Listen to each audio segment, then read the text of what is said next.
Well, hello everyone. Uh, I want to make a lecture or put together a lecture for you to continue talking about this material on personality in relation to consumer psychology. And I want to talk about something very fascinating. It's what we call brand personality. And also, I want to discuss the concept of brand lifestyles. I think you'll find this very fascinating as to how we tend to look at products these days. But let's start with the first. Okay. Brand personality is sort of a new approach to measuring consumer interest.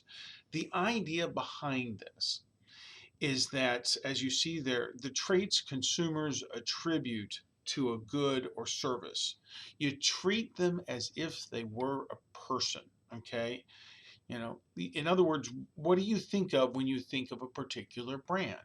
When and this is something we ask a lot of times when we're doing marketing and surveying. What do people think of when they think of a particular brand? Because we want to develop our marketing, our persuasive ads around that concept. Or if it's not the target market we're looking for, we have to change that. Now, here's some of the most common ones that we see, okay, as far as different personalities that we have. And they're not all the personalities, but these are probably the five most common ones that come forth. One, that a product is rugged, that it's outdoorsy or tough. Um, that attracts an awful lot of people. And I'm going to give you some examples here shortly of products that fit into that category. Maybe you're already thinking of a couple.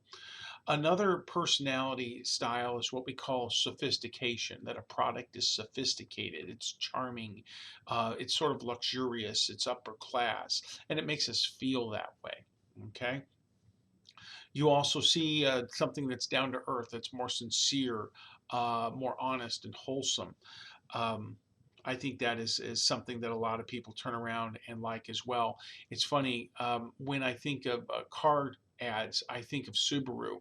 Subaru has really gone this route. They don't market their cars as tough and reliable as some products do, rugged and that. Some cars come across as sophisticated and luxurious, but they're more down to earth. This is for the down to earth people, is one example of that. Also, you see excitement. Is a product portrayed as daring and spirited and wild and carefree and that kind of stuff, up to date, imaginative, or is it downright competence? You market a product as being successful and reliable. I think that comes into play once in a while too in a lot of products. Think to yourself for just a second of all the ads that you look at, all right? And ask yourself the following question: what automobile types do you think would fall under each of these five categories? Okay? I think that's a question worth asking. So, all right, let me give you some examples. And actually, I'm going to give you an example, first of all, of something that is not one of the five that we just talked about. And that is a product that is marketed with the personality that it's old fashioned. Okay. I think a good example of sort of old fashioned, days gone by type of thing is right here in southern Missouri, Silver Dollar City. Silver Dollar City is not marketed as rugged or sophisticated or competent. It's basically a simpler time. And I think that's a brand personality that's worked very well for them. I mean, to be honest with you, Silver Dollar City has been around, what, 40, 50 years? So it does work.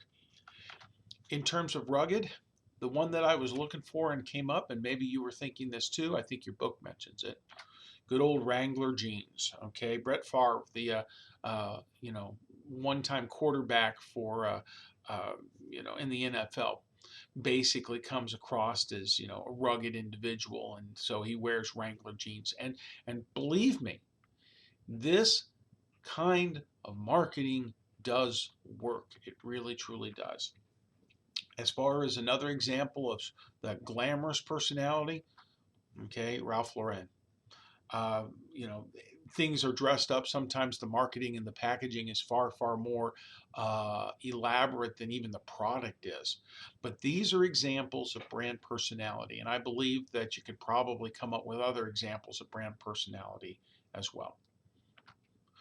So let's turn around and talk about another way of looking at things. We talk about lifestyles. Still, another way to analyze traits and figure out what consumers like is to analyze a consumer lifestyle. Okay, the consumer lifestyle. Now, a consumer lifestyle is basically, as you see there, sort of a pattern of consumption that reflects a person's choice of how they spend their time and their money. You know, a pattern of consumption that reflects a person's choice of what they do with their money, what they do with their time. In other words, your lifestyle. Your choices reflect your lifestyle. If you haven't already done so, I want you to read the story at the beginning of this chapter. Okay, it talks about the story of Jackie and Hank and talks about their likes and their lifestyles. And if you're looking at these photos and wondering what they're all about, trust me, when you turn around and you read the story, you will see where lifestyles really have an impact. Okay, when we try to market products and figure out what people like, a lot of times we like to look at their lifestyle. It really says an awful lot. Now, very quickly, lifestyles of individuals are hard to analyze, okay? Just to go out and see what this person likes and go next door and see what that person likes and so on, you know, lifestyle choices are not always individual choices. We actually look for groups, okay? Because a lot of times they conform with others who enjoy the same thing, all right? What I'm talking about is this. People a lot of times buy similar products to because they like the lifestyle. If people like a particular lifestyle, then they are what we call a lifestyle group. If you get a whole bunch of people that like to, trying to think of an example, um, go out on a certain weekend and drive. If you ever drive past Steak and Shake here in town, here in Springfield, you will on certain times during the summer see people with their cars out there, their old cars that they fixed up and they're real proud of them and so on and so forth, the hot rods and things like that. That's a lifestyle group, okay? And that's sort of the results of this. People start buying products to conform, to be like a particular lifestyle. They want to do what everyone else is doing. I would go so far as to say that the interest in things such as, tattoos, I still use that as an example because it offends some people, but that's not what I'm after. Um, tattoos even 20 years ago were not a very popular thing. All right. But now, I mean, it's a lifestyle. Everybody has one and stuff like that. Some they can show and some they can't. And it's fascinating. One thing that's on the rise right now is, in terms of lifestyle, is people basically getting them removed because of business and work and other situations. But that's a lifestyle group. I'm not knocking it. It's a lifestyle group. It really is. Now, one question from the business side is this, okay? Marketing to the lifestyle group, trying to sell to people who, for example, love to ride Harley Davidsons. So you get companies that start creating jackets and stuff like that. Some people would say that this is more successful, okay, marketing based off of personality surveys. All right. It's more successful than marketing based off of personality surveys. You market to the group. All right. You market to the whole organization. You don't sit there and try and figure out individual personalities. But you got to be aware because the chance to market and sell is not guaranteed. You want to create products for a group and without doing your homework, without looking into personalities, you think you know what they want. That doesn't always work. Okay, it may increase the likelihood, but it doesn't guarantee the likelihood. There's a lot of products that Harley Davidson sells that goes with individuals who ride. Okay, hogs as they call them, Harley Owners Group, hogs. There are also an awful lot of products that have been created for Harley owners that go on clearance because nobody wants them and no one's interested. All right, so something to keep in mind. This brings us to an interesting question: products and lifestyles. One question that has come up a lot is, do lifestyles cause products to appear on the market?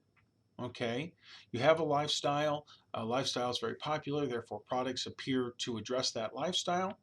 Or do products cause people to develop a particular lifestyle?